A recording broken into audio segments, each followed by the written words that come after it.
Новата влада да не ги реши проблемите. Едногласни се приватните специјализанти кои повторно протестираа. Во моментов сме исчекување на формирање на влада и назначување на нов министер за здравство и се надевам дека министерот за здравство, новиот што ќе дојде во кабинетот, веднаш ќе не повика и ќе го реши нашиот проблем, односно веднаш ќе ни даде покачување на платата за нашиот статус да се реши. Тоа ќе биде еден процес кој што ќе започне исто така да го врши.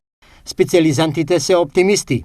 Нивниот проблем ќе биде приоритетен во работата на новиот министер за здравство. Јас искрено се надевам дека ние ќе бидеме приоритет за решавање.